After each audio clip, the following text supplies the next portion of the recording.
Nosotros nos conocimos porque yo soy muy amigo del tío de ella. Hoy en 13% empezamos con la historia de una primera cita.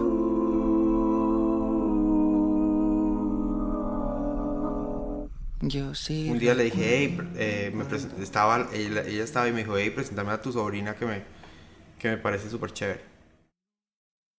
Entonces él me dice, no, vamos a traerla y vamos a hacer un proyecto con ella. Entonces armó un proyecto y ahí ella también estaba. Entonces estaba trabajando conmigo como productora dentro del proyecto. Un día la invito a cenar. Así pues le dije, hey, salgamos a cenar, tal. Ella pensó que era una salida a cenar como de trabajo. Cuéntame de tu vida. Entonces me empezó a contar, no, somos dos hermanas, no sé qué, ta. Y después ella me dijo, y bueno, ¿y tú qué?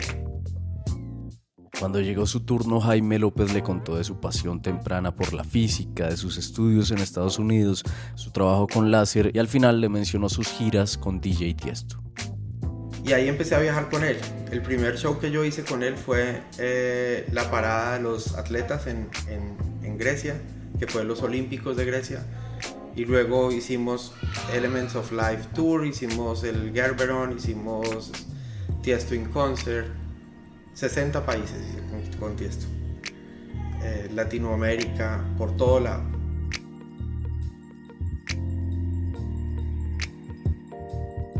Y ella se quedó así como fría y me dice, me tengo que ir ya. Entonces yo, ¿pero qué pasó? Bueno, sí. Y no habíamos pedido ni postre ni nada, estábamos comiendo. Yo no, me tengo que ir ya, voy a pedir un Uber o voy a pedir un carro, ya me voy. Entonces Trump se fue. Yo me quedé súper asustado, y dije, ¿qué habrá pasado? ¿Será que dije algo que estaba mal? Bueno, dije, de pronto por lo que le dije que yo tenía hijos, yo me quedé como haciéndome la cabeza.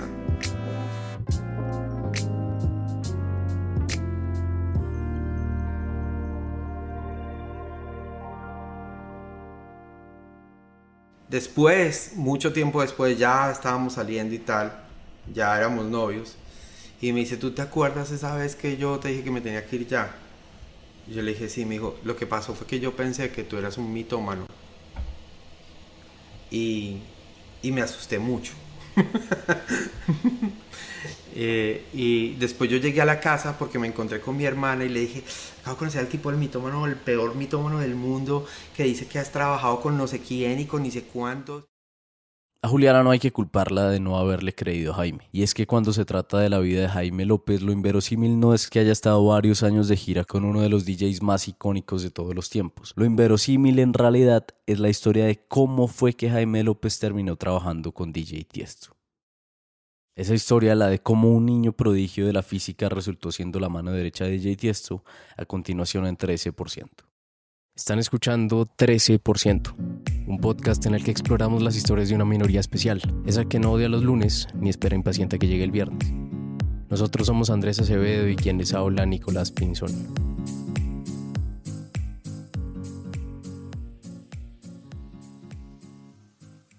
Jaime López era un niño común y corriente, pero a la vez un niño inusual. Común y corriente porque él, como todos, tuvo una etapa en la que no podía parar de hacer una y otra vez la misma bendita pregunta. ¿Y por qué? Pero Jaime López también era un niño inusual porque en vez de quemar esa etapa y asumir que simplemente el mundo es como es porque sí, extendió su faceta de preguntón. Al día de hoy, Jaime López no ha parado de preguntarse ¿y por qué? ¿Por qué funcionaba un microondas? ¿O por qué una cámara grababa video? ¿O por qué la luz se descomponía? Y todas esas cosas. La obsesión de Jaime por entender el mundo lo llevó a interesarse desde muy pequeño por la física. Sí. Yo leía la física de Feynman a los 7 años. Wow. Y entendía todo el movimiento armónico simple, entendía el movimiento parabólico, entendía caída libre, entendía la gravedad, entendía las fuerzas newtonianas, entendía más o menos toda la parte de la física newtoniana. Yo la tenía ya muy clara antes de los 10 años. Antes de los 10 años, Jaime ya dominaba conceptos de física que solo empiezan a verse en los últimos años de bachillerato. Pero si eso les parece impresionante, no es nada comparado con que antes de los 13 ya Jaime sabía a qué quería dedicarse cuando fuera grande. La epifanía ocurrió en una feria. una feria de ciencia que se llamaba Expociencias, a la que lo llevó el colegio y en la que había una exposición de láser y había una exposición de hologramas. Y a mí eso me pegó durísimo. Yo fue como que dije, esto es lo que yo quiero hacer. Yo encontré algo que realmente me apasionaba demasiado en ver cómo podía uno capturar imágenes tridimensionales. Con el destino claro desde muy pequeño, Jaime se dedicó de lleno a estudiar física. Y de pronto por ahí descubrió que lo suyo con la física no era solo interés, sino también talento. Empezó a ganarse olimpiadas de física y con esos logros llenó de ilusión a su familia. Obviamente uno empieza como a crecerse el ego y a sentir que uno pues puede ser un genio, ¿no? Es lo primero que uno piensa. Cuando uno dice física, bueno, todo el mundo empieza a decir, es que tú vas a ser un genio. Al momento de decidir en qué universidad de estudiar, surgió un problema. Y es que en Colombia no había mayor posibilidad de profundizar en el tema de los láser, que era el tema que a Jaime le interesaba. Para Jaime resultó claro entonces que tenía que irse a Estados Unidos, pero que fuera evidente no quería decir que iba a ser fácil. Efectivamente eso empezó como a hacer el problema. ¿Quién paga la carrera en los Estados Unidos? Porque pues tampoco teníamos los medios para pagar una carrera costosísima en los Estados Unidos. Pero mi padre muere y deja una herencia, y obviamente con la plata de la herencia yo me voy a estudiar. Y esa plata no me alcanzó para todos los semestres, pero me alcanzó por lo menos para llegar y arrancar. Con la plata de la herencia de su padre, Jaime se va a Arizona a empezar sus estudios en física. Y con ese cambio no solo dejó atrás los 18 grados promedio de temperatura de Bogotá para internarse en los 36 de Tucson, Arizona, sino que salió de un entorno en el que se sentía un genio por uno mucho más competitivo que le regaló su primer baño de realidad. Yo llego, ¿no? Creo que había ganado unas olimpiadas de física en Colombia, una cosa así. Y yo me sentía el genio, ¿no? Porque yo había estado estudiando y tal. Yo llego a la primera clase y el profesor en clase de física experimental empieza a preguntar, ok, ¿quién ha tenido experiencia con física? No sé qué, un tanti. Entonces habían unos que hablaban, que decían, no, yo he asistido dentro de mis los programas de la universidad acá, de la universidad de invitar estudiantes del colegio a invitarlos a hacer laboratorios y tal. Bueno, perfecto. Pelado de Japón llega y dice, yo desarrollé un cristal para crear láser de luz azul. Y ahí yo dije, bueno, aquí ya game over, o sea. Darse cuenta que no era tan genio como pensaba y que iba a estar rodeado de gente tan buena o mejor que él no lo desmotivó. Todo lo contrario, lo entusiasmó. Ahora iba a poder correr al lado de los veloces, un nivel competitivo que lo iba a obligar a elevarse. Y se da cuenta uno que el nivel, uno es uno de entre muchos que son demasiado tesos. Es una sensación que eso es, no sé cómo explicar, pero primero te aterriza de una, te jala a tierra rápidamente, pero además te motiva un montón porque dices, ok, ya estoy caminando con gente de un nivel muy alto. Aquí yo no voy a darle sopa y seco a nadie. Acá todo el mundo se puede dar parejito o más, así que tenemos que ponerle toda la pila y bueno, y fue muy interesante. Claro que para Jaime, que se había ido a Estados Unidos a sabienda que la plata no le iba a alcanzar para toda la carrera, la única preocupación no era el estudio, también tenía que resolver el asunto del dinero.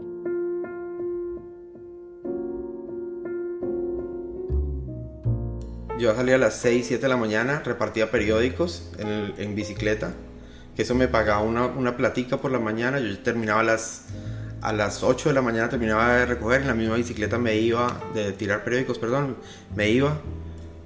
entraba a clase, luego de que entraba a clase, al mediodía salía y trabajaba en un restaurante, preparaba pastas, que era lo que a mí me tocaba hacer, preparar unas pastas para estudiantes, y preparaba no sé cuántos kilos de pasta al día, de 12 del día a 2 de la tarde, a las 2 de la tarde volvía, enganchaba a clase, entraba a clase hasta las 7 de la noche, y a las 7 me iba a dictar clases de español, tutorías de español para gente de la tercera edad en un retiro de ancianos. Ese era mi día, y salía de ahí a las 9:30 de la noche, llegaba a la casa a estudiar, y dele. Y esa era mi rutina día y día.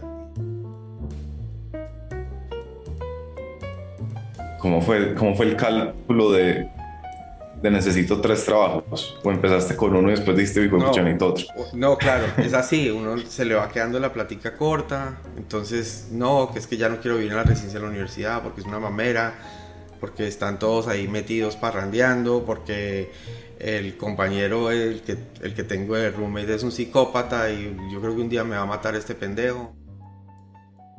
Esto del roommate psicópata Jaime lo dice casualmente, como si fuera un ejemplo que se le ocurrió sobre la marcha, pero como dicen por ahí parece chiste, pero es anécdota.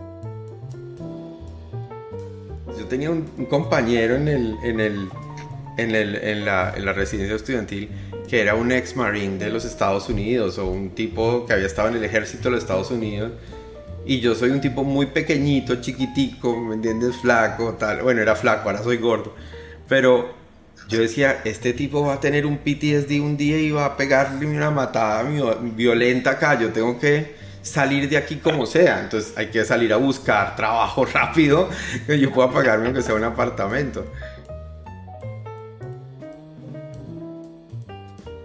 No podían quedar gotas en el lavaplatos cuando uno lavaba los platos, había que secar el lavaplatos después de lavar los platos. Si yo dejaba goticas porque el agua había salpicado, el tipo se podía poner muy mal.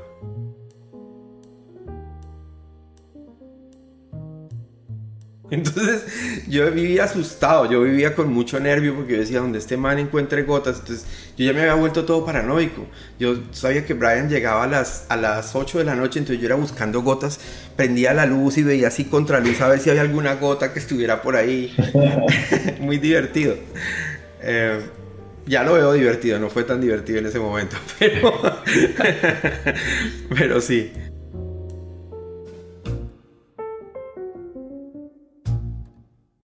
Probablemente ustedes se están preguntando lo mismo. ¿Cómo se cocina pasta para un batallón? Una olla muy grande. Era una olla de esas grandes, como las que llaman en Colombia olla tamalera. Echábamos la pasta, mucha sal, agua. Se cocinaban los fideos, el tuco, la parte del tomate, pelábamos los tomates, los poníamos a hervir.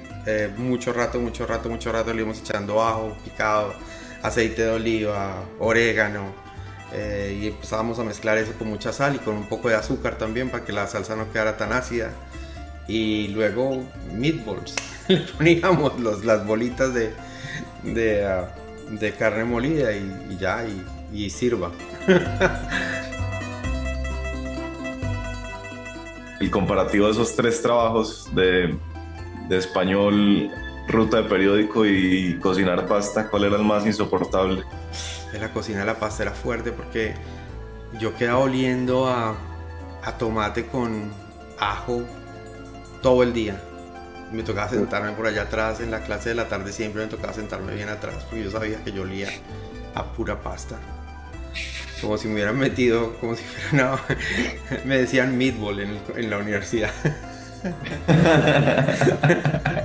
Todos los comidos me decían meatball porque siempre olía meatballs. Era muy chistoso.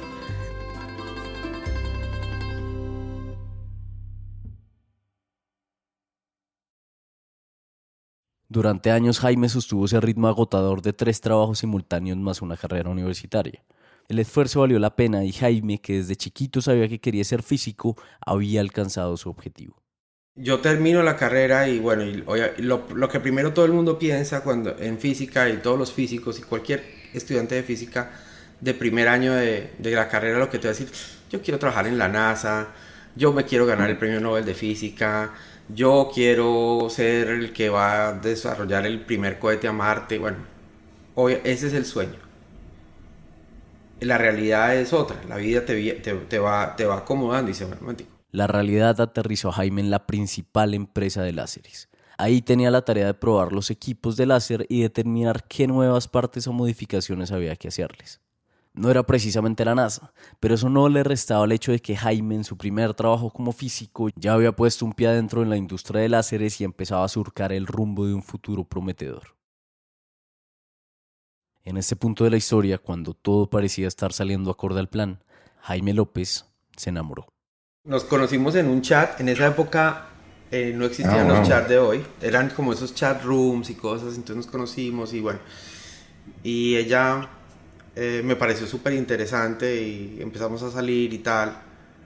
Ella estaba aprendiendo inglés y bueno, y llevábamos como 2-3 meses y ella queda embarazada.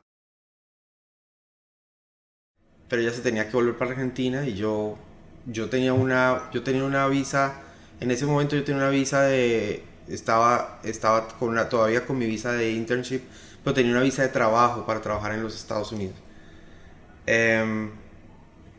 Y ella se tenía que volver y embarazada. Entonces, nada, vámonos para Argentina. Yo no me voy a quedar acá y te voy a dejar que tú te vayas, entonces vámonos.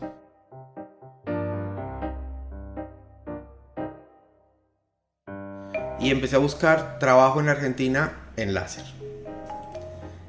Obviamente dificilísimo, encontré una pequeña empresa que funcionaba con láser, que tenía láseres médicos y dije, bueno, allí me puedo organizar y les hago mantenimiento a esos láser. Me convertí como un ingeniero de mantenimiento, entonces que cuando el láser necesitaba mantenimiento yo le podía hacer mantenimiento. Eran los mismos láser de la empresa en la que yo trabajaba. Entonces la empresa en la que yo trabajaba me recomienda, entonces fue como fácil llegar allá. Y encontré el trabajo pues porque venía el ingeniero, entonces a ellos se les apareció un poco la virgen, entre comillas. A la empresa argentina de láser se les habrá aparecido la virgen con la llegada de Jaime, un ingeniero de láser sobrecalificado para el trabajo de mantenimiento. Pero a Jaime no precisamente se le apareció la virgen. Desde su punto de vista, la situación no era la ideal. Había pasado de trabajar en innovación en la empresa que estaba en la frontera de la industria del láser a trabajar en mantenimiento en una pequeña empresa argentina. Yo en ese momento no me di lo que eso iba a generar en mi vida.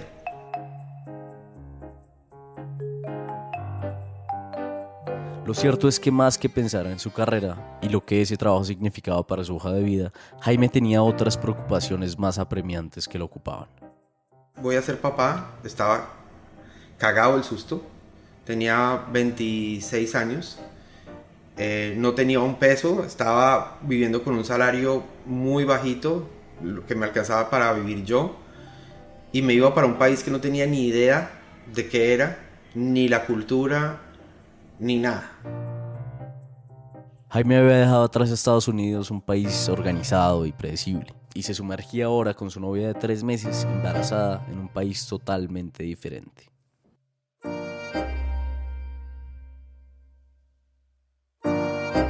Llegar allá y encontrar el caos de Argentina y el caos de todo el mundo, pues el latino en su máxima expresión, los asados de los domingos, la parranda, la gente. A su llegada a Argentina, Jaime López ya no pensaba en la NASA, ni en los láseres, ni tenía siquiera tiempo para despistarse con algún libro de física. En ese momento, Jaime ya no estaba en modo prodigio de la física, sino en un modo mucho más primitivo, en uno que solo le permitía pensar en una cosa. Vamos a sobrevivir. Y pasaron unos 6 meses en Argentina. Nace mi hija, Ivana, en el año 2000. Nace el 9 de junio del año 2000 y ponerle a los 4 meses que nace Ivana empiezan los problemas económicos en Argentina fuertes, que se empezaron a volver ya imposibles de manejar hacia el año 2001, cuando cae el corralito financiero y cuando ya se vino la devaluación total, se perdieron las platas, se acabó, mejor dicho, la dolarización. Bueno, fue un desastre. No puede haber peor cosa para quien atraviesa una situación personal difícil que enterarse que su crisis individual la va a potenciar una inminente crisis social. Justamente eso le pasó a Jaime, que en modo supervivencia, con una hija recién nacida, tiene tan mala suerte que le cae la crisis económica del 2000 en Argentina. La situación está tan mal que Jaime y su esposa de ese entonces... No nos queda más que otra que pensar para dónde irnos, porque ya no daba más. Al que empieza a buscar cómo irse, se le empieza a parecer casi como si alguien estuviera esperando sus conversaciones o leyendo en su mente alternativas, vías de escape. Empiezan a aparecer esos letreros que incluso hoy día todavía aparecen. Canadá está buscando gente, no sé qué. Bueno, en esa caí yo. Que me imagino que ustedes han visto el letrerito. Bueno, en esa caí yo. Con la banderita de Canadá, Con la claro. banderita de Canadá, correcto. A Jaime la vida lo había llevado de Arizona a Argentina y ahora en este nuevo capítulo lo iba a aterrizar con el poco dinero que le quedaba hasta Canadá. Nunca a Jaime le había quedado tan claro que Una cosa es el sueño de uno y otra cosa es lo que la vida te va tirando. Y ahí hay veces que uno debe abandonar el sueño para encontrarse con la realidad sin comprometer el espíritu. ese último pedacito de cómo no comprometer el espíritu después de esta pausa. Hola, soy Andrés Acevedo, cofundador de 13%. Quiero preguntarles una cosa. ¿Ustedes cuál creen que sea el problema con el trabajo? Y es que es evidente que hay un problema. ¿Qué más explica que para muchos el trabajo sea una actividad tediosa y para otros sea simple y llanamente un asunto frustrante? Los que ya nos conocen saben que llevamos varios años intentando responder esa pregunta. Y luego de más de 60 episodios y más de 100 entrevistas, hemos identificado un problema inherente a la mayoría de los trabajos. Los trabajos no suelen satisfacer dos de los elementos más esenciales del ser humano. Con nuestra conferencia, El Jardinero Explorador, estamos mostrándole a equipos de trabajo, a través de las historias 13%, cuáles son estas necesidades humanas que los trabajos no suelen satisfacer, por qué es importante recobrarlas para un trabajo satisfactorio y cómo podría verse ese camino. Esto no es una conferencia motivacional, no se parece a nada de lo que hayan visto antes. Es más bien el producto de horas y horas de rumiar alrededor de estas preguntas, de conversar con una cantidad impresionante de gente y de articular de manera clara cuál es una estrategia efectiva en la ruta hacia la satisfacción laboral. Si están interesados en estas conferencias para sus equipos de trabajo, para sus organizaciones, déjennoslo saber. También pueden ir a nuestra página web 13%.com/conferencias, 13% escrito todo en letras, .com/conferencias. Muchas gracias y sigan con el episodio. Hoy en 13% estamos contando la historia de Jaime López, que desde muy pequeño sabía que lo suyo era la física y cuyo talento le hacía pensar a su familia que entre ellos tenían al próximo genio. Luego de graduarse de físico y cuando apenas empezaba a trabajar en la principal empresa de láseres de Estados Unidos, conoció a una argentina. Se enamoraron y al poco tiempo ella quedó embarazada. Ella, que solo estaba en Estados Unidos por unos meses para aprender inglés, se devolvió a Argentina y Jaime, que tenía pensado hacer su carrera en Estados Unidos, decidió irse con ella. En el 2001 la situación económica de Argentina era insostenible, lo que llevó a Jaime y su esposa a contemplar la opción de irse para Canadá.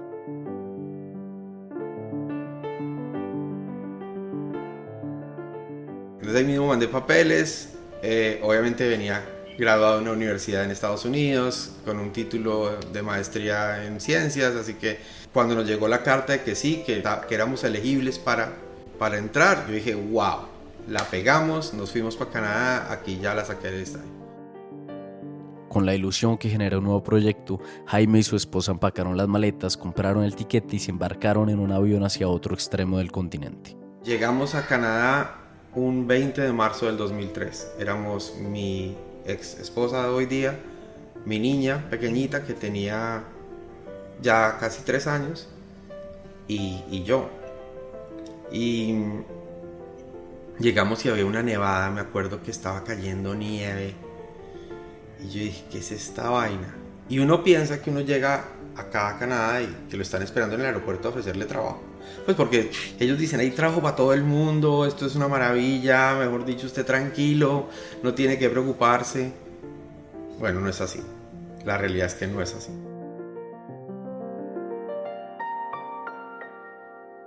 Llegamos a un hotel primero.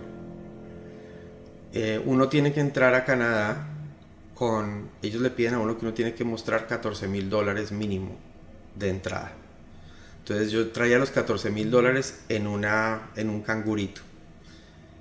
Y los $14,000 empezaron a irse taca, taca, taca, taca, rápidamente. O sea, llegamos al hotel, había que pagar el primer mes del hotel porque habíamos pedido un long term, pues como un short term rental que llaman. Entonces, había que pagar, entonces, $2,000 ahí, ya vamos en 12,000. Había que comprar ropa de invierno porque estaba haciendo un frío de mierda. Vamos a comprar chaquetas de invierno, $500 cada chaqueta, $1,000 más. ya vamos en 11.000. Y así empieza a bajar la plata rápido. Había que encontrar un trabajo, o sea, yo le dije a Viviana, que es mi ex, le dije, si yo no consigo un trabajo en 10 días, nos toca irnos, porque no tengo un peso más. Jaime empezó a buscar trabajo por todas partes y siempre se chocaba contra la misma objeción. Pero es que no tienes experiencia canadiense, has trabajado con alguien, tienes una carta de recomendación de alguien de acá de Canadá. No tengo a nadie, no conozco a nadie, acabo de llegar, soy un newcomer, fregados.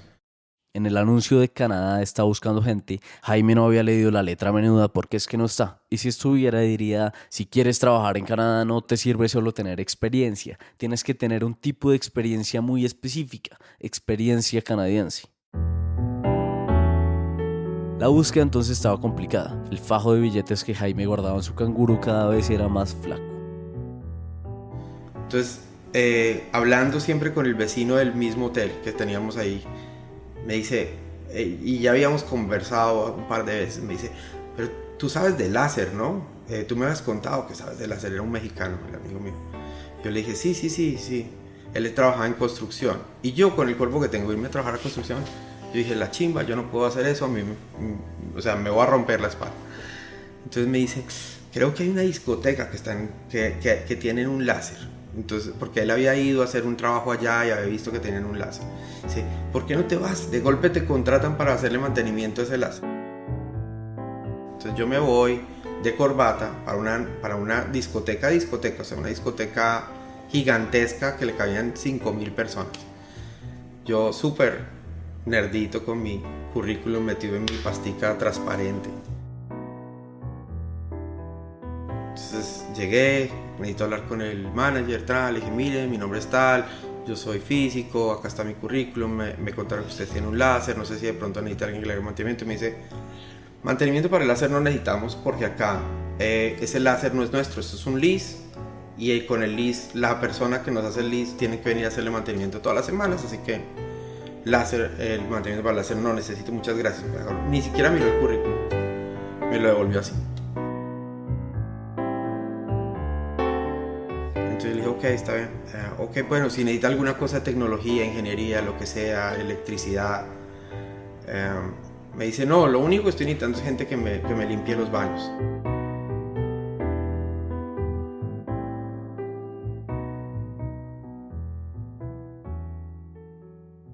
Pagamos $150 al día, arranca a las 9 de la noche el turno y va hasta las 4 de la mañana. Y usted básicamente lo que tiene que hacer es pararse en el baño, y le seca las manos a los clientes. En el baño de hombres hay lociones, hay diferentes jabones, mantener que los jabones estén limpios, que no haya vómito en los baños, que no, sí, etcétera. Muchas cosas desagradables.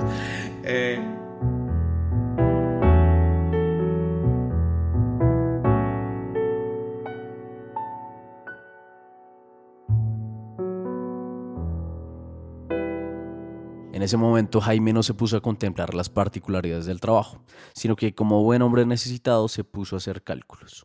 Y $150, ¿y cuántos días a la semana? Me dice, bueno, son jueves, viernes y sábado, son $450 en un fin de semana, 900 en 2 semanas, 1.800.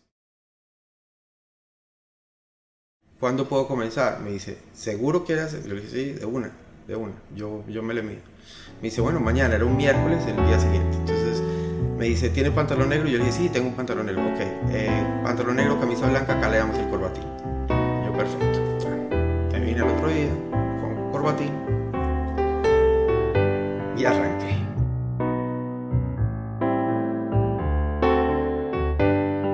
Entonces era con la toallita acá sobre el brazo. La persona entraba, inmediatamente yo le abría las llaves de las canillas del agua para que él se lavara. Cuando terminaba, él se hacía así, yo le secaba las manitos, le ofrecía otro papelito para que acabara de secarse, que si quería algún perfumito, me dejaban la propina, que no me habían contado que tenía propina, entonces eso fue espectacular.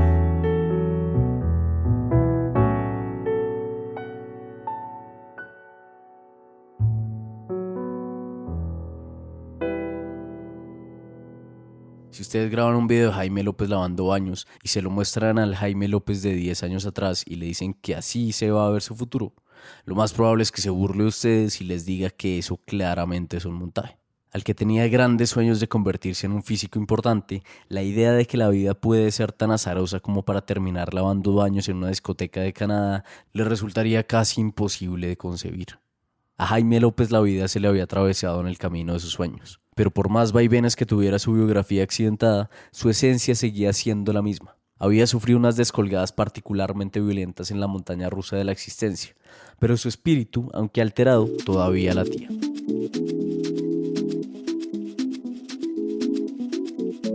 Uno podría decir que nadie más sobrecalificado para limpiar baños que un físico con maestría. Es difícil imaginar un trabajo que pudiera alejarlo más de su vocación. Pero quien logra mantener vivo el espíritu a pesar de las dificultades, eventualmente se entera que el espíritu, aunque su latido sea casi imperceptible, siempre encuentra la manera de abrir grietas en las paredes de la cárcel y manifestarse una vez más. Me empezó a pasar una cosa rarísima y es que sentí como que el cerebro se me estaba muriendo porque no hacía nada que pidiera que mi cerebro funcionara. Entonces ahí empecé a desarrollar un software en el día. Entonces dije, bueno, me voy a poner a trabajar, me compré un computadorcito, empecé a trabajar y empecé a desarrollar un software porque yo veía que los tipos en la discoteca, el mancito de la discoteca, el que manejaba el audio, el que manejaba el video y el que manejaba las luces dentro de la discoteca, cada uno iba por su lado. Entonces yo me puse a pensar y dije, ¿qué nota poder sincronizar esta vaina? Que el del audio, el del video y el de las luces sea una sola cosa. Que cuando el video esté en azul, las luces se vuelvan azul. Que cuando la música pare, el video se vaya negro y las luces se apaguen.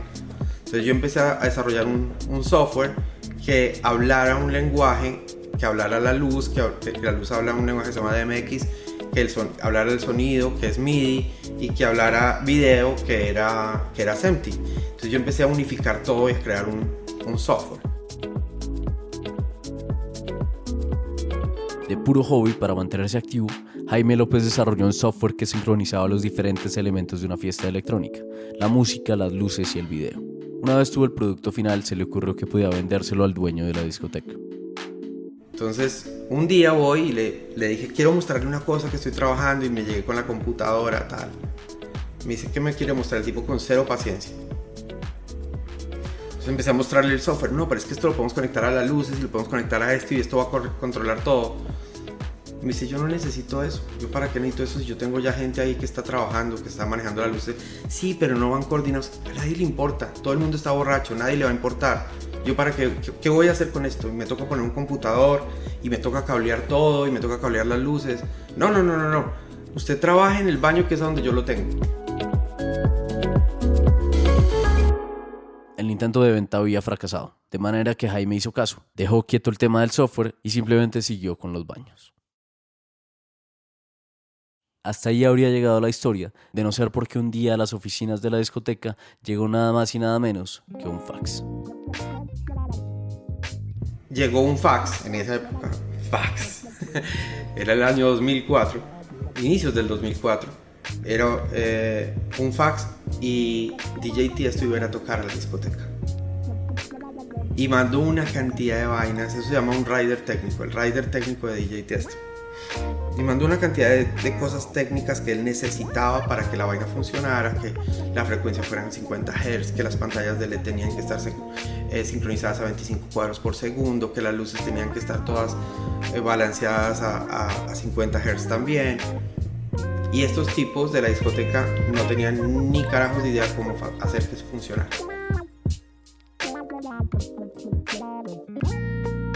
Entonces dicen, preguntémosle al de los baños.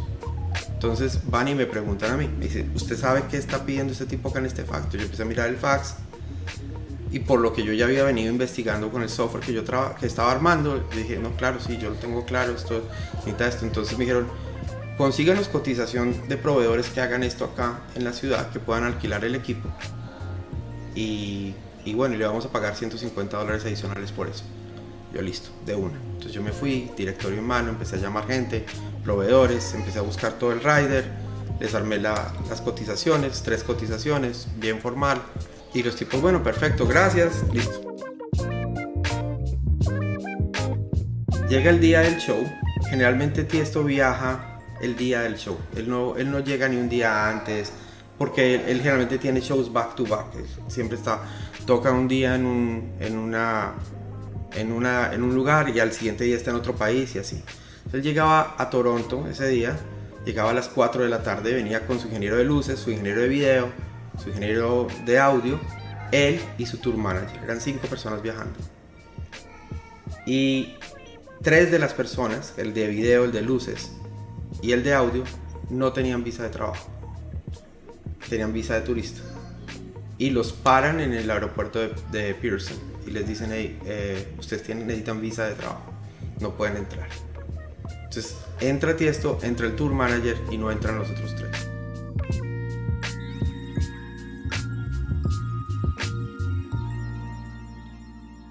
Entonces llega la noticia al club, a la discoteca, y les dicen, hey, Tiesto no va a poder tocar porque no tenemos ni ingeniero de luces, ni de sonido, ni de video.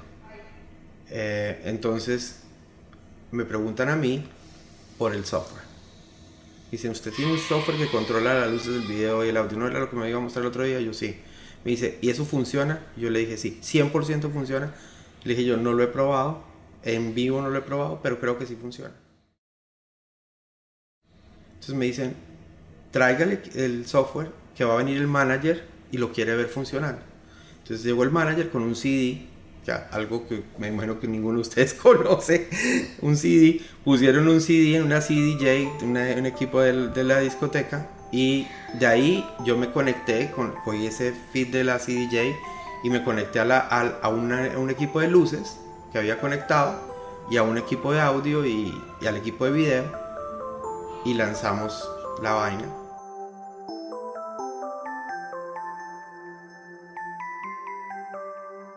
Y el tipo dijo, it looks good. Entonces, vamos para adelante.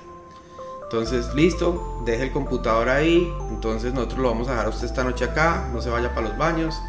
Tiene que quedarse parado al lado de ese equipo toda la noche. Entonces, yo me quedé ahí.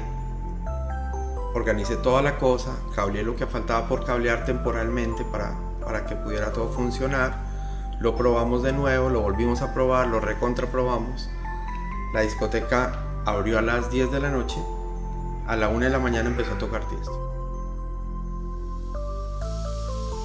Entonces el man se sube al escenario, empieza a tocar su música, yo agarré el feed de él, lo mandé al software, lo que el software no hacía, yo lo completaba manualmente con botones y apretaba botones y más o menos mandé los videos y los sincronicé y lo cuadré para que la vaina andara.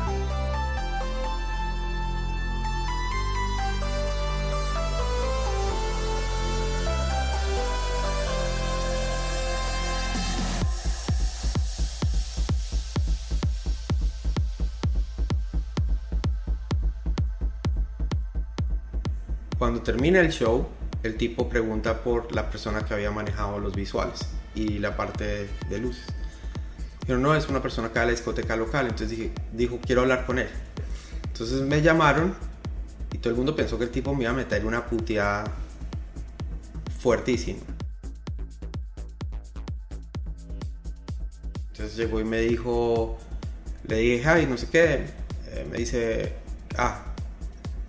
qué buen trabajo que hiciste ahí. Me dijo, ¿tú qué haces acá en la discoteca? Entonces yo le dije, yo soy la persona que limpia los baños. Y el tipo se rió, pensó que le estaba diciendo molestando, que se lo estaba diciendo como con sarcasmo. Y me dijo, no, really, what do you do here? Y le dije, I am the guy who clean the washrooms. Entonces... A DJ Tiesto lo sorprendió que la persona que le manejó también las luces y los videos fuera el que limpiara los baños de la discoteca. Pero lo verdaderamente sorprendente fue lo que dijo a continuación.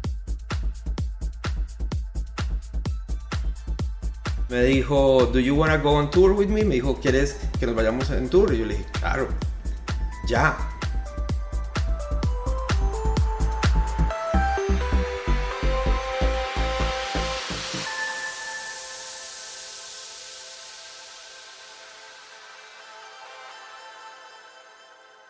A Jaime López, que limpiaba baños en una discoteca, que en su tiempo libre había desarrollado un software que a nadie le había interesado, que por las razones más azarosas posibles había terminado ayudando a DJ Tiesto a hacer un concierto en Canadá, le acababan de ofrecer un ascenso inaudito.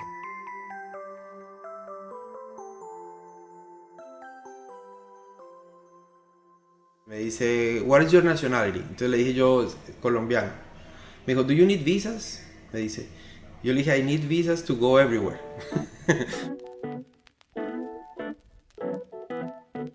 El tipo llegó, agarró el teléfono, llamó a su manager, a su booking manager, que no es el tour manager, lo llama y le dice, mira, te va a pasar a alguien que va a empezar a viajar conmigo haciendo toda la parte de visuales. Y entonces se lo pasó al booking manager. El booking manager me dijo, ok, ¿cuál es, gusto de conocerte? ¿Cuál es tu nombre? Y me dijo, necesito que hagas lo siguiente, necesito que pongas tu pasaporte en una sobre, te vamos a mandar una cuenta de FedEx, lo pones por FedEx, me lo mandas a Nueva York y bueno, y necesito que me mandes todos tus datos personales. Le mando el pasaporte y el pasaporte volvió como a los 40 o 50 días, así de gordo, lleno de hojas y hojas y hojas de permisos de trabajo para un montón de lados. Y ahí empecé a viajar con él. El primer show que yo hice con él fue la parada de los atletas en Grecia, que fue los Olímpicos de Grecia. Y luego hicimos Elements of Life Tour, hicimos el Gerberon, hicimos Tiesto in Concert, 60 países con Tiesto. Latinoamérica, por todo lado.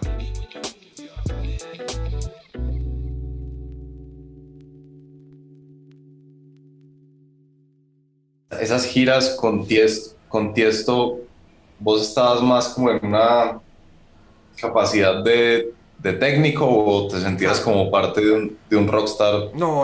O sea, como... Yo era técnico, la realidad es que yo era técnico. ¿Cómo me sentía yo? Es otra cosa. Claro, porque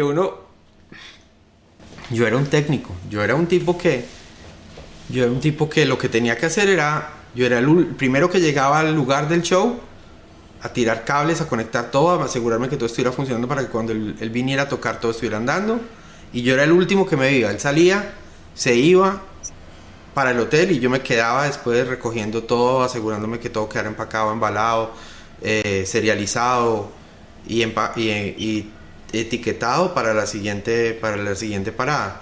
Luego llegaba al hotel, a veces no me alcanzaba tiempo ni siquiera de bañarme, empaque y arranque para la siguiente ciudad.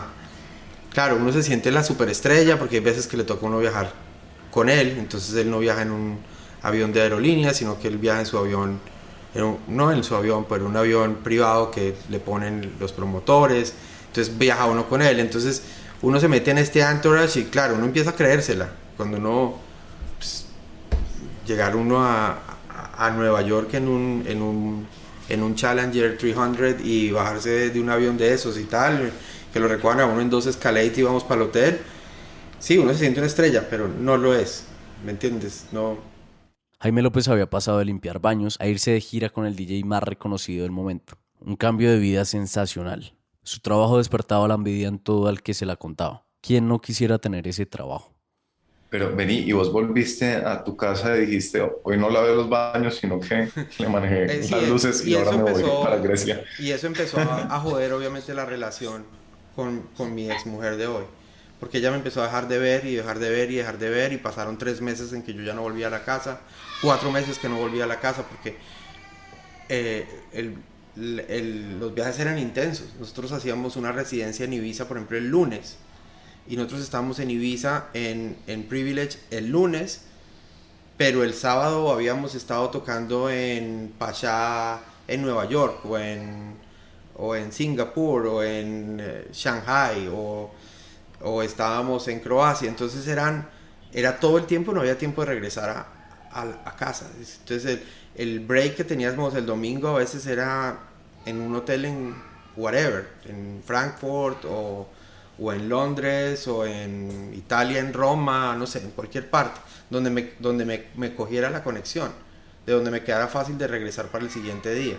La experiencia con Tiesto fue, esto es una obviedad, una experiencia única. Jaime había desarrollado un software que nadie más tenía, uno que era tan potente que pronto otros artistas quisieron usarlo. Y ya a través de él había empezado a hacer shows con otros artistas también, ya había empezado a trabajar con Andrea Bocelli, había trabajado con Eros Ramazzotti, había trabajado con ya otros artistas que habían empezado a ver lo que yo había hecho con él y habían querido trabajar con lo que yo estaba haciendo. 8 años estuvo Jaime metido en ese mundo, hasta que un buen día se miró al espejo y vio en el espejo un tipo que estaba estancado.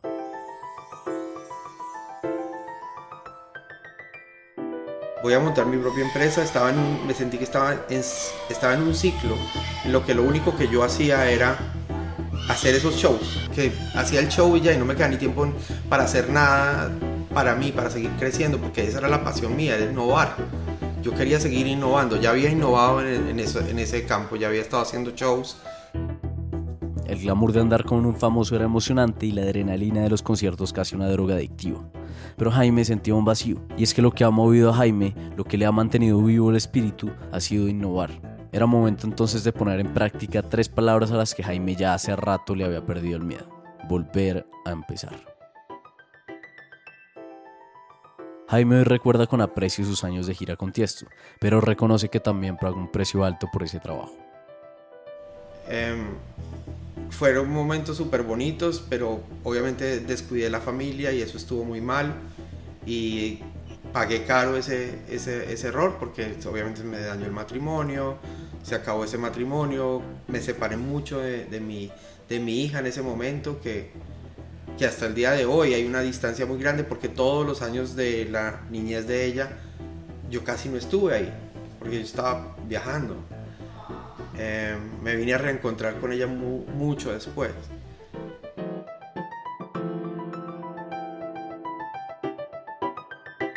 A Jaime los altos y bajos de la vida le han enseñado que nada es permanente. Una lección que no por sencilla es fácil de asimilar. Y ahí, nuevamente, el ego vuelve a subir porque ya habíamos estado en la inmunda limpiando baños y eso me había servido para bajar el ego, pero el ego vuelve a subir.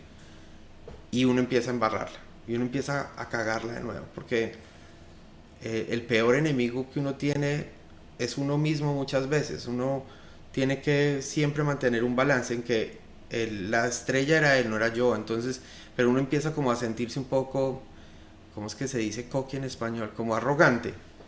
Entonces uno empieza a sentirse como que uno ya la tiene, ya la hizo. Y no, uno nunca la hace, uno siempre está en una constante evolución. Uno nunca la hizo, dice Jaime, y de eso no le quedó duda cuando volvió a empezar y había montado su propia empresa de shows en vivo con láseres y animaciones en 3D. Una empresa que le estaba yendo muy bien hasta que conoció a un socio colombiano y me dijo, no, montemos la empresa en Colombia, la vamos a pegar. Me estuvo como dorando la píldora, tal. Me fui para Colombia. Él hizo todos los papeles de Cámara de Comercio, él en Colombia, porque yo no vivía en Colombia. Cuando yo llegué a Colombia, yo ni revisé esos papeles y resulta que los papeles estaban todos a nombre de él. Él me hizo firmar unos papeles, toda la marca, todo quedó a nombre de él. La empresa la puso a nombre de él y me puso a mí como empleado, pero siempre me dijo que éramos socios, pero yo no era socio. Entonces fue un desastre, fue muy, muy malo. Y ahí me tocó volver a arrancar desde cero.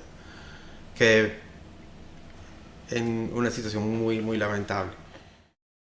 ¿Y vos cómo te diste cuenta? Cuando un día que yo me quería separar, porque habíamos tenido una pelea muy fuerte, él quería empezar a hacer otras cosas, y yo dije, esto no es lo que yo quiero hacer, yo me voy con mi marca otra vez para Canadá. Y él me dijo, buena suerte llevándote lo que no es tuyo, me dijo. Y le dije, entonces yo le dije, ¿cómo así? Me dijo, es que aquí no hay nada que sea suyo. O sea, no pude sacar nada, ni el computador, ni nada. Yo salí de la oficina con la billetera.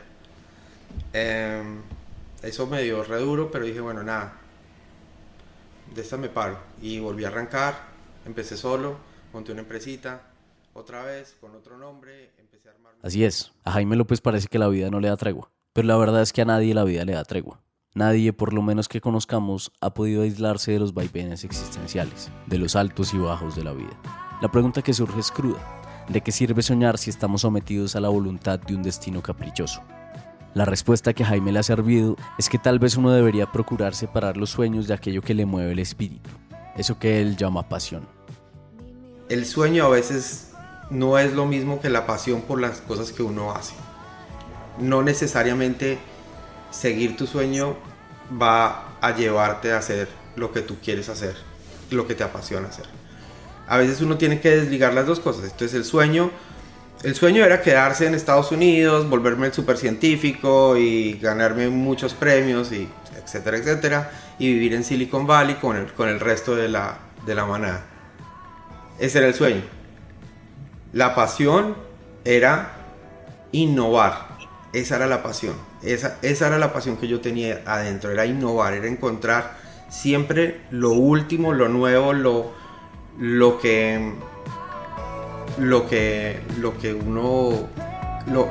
la gente dice, wow, no me imaginé que esto podía hacerse.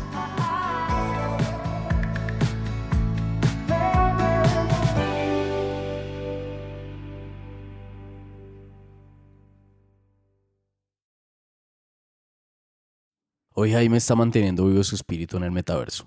Y es que aunque tenemos que confesarlo, a nosotros el metaverso nos intimida, a Jaime, que aprendió desde ceros a hacer software para fiestas electrónicas y que desde entonces no ha parado de aprender, ningún tema le parece imposible. Ahí está entonces Jaime junto con su esposa Juliana, que ya no cree que él sea un mitómano, montando Metaverse, una empresa que no pretende replicar la realidad en la virtualidad, sino sintetizar en un universo virtual la realidad. O al menos eso fue lo que le entendimos a Jaime cuando nos explicó. Perdón, Jaime, si no es exactamente así. Y a ustedes, como siempre, gracias por escucharnos.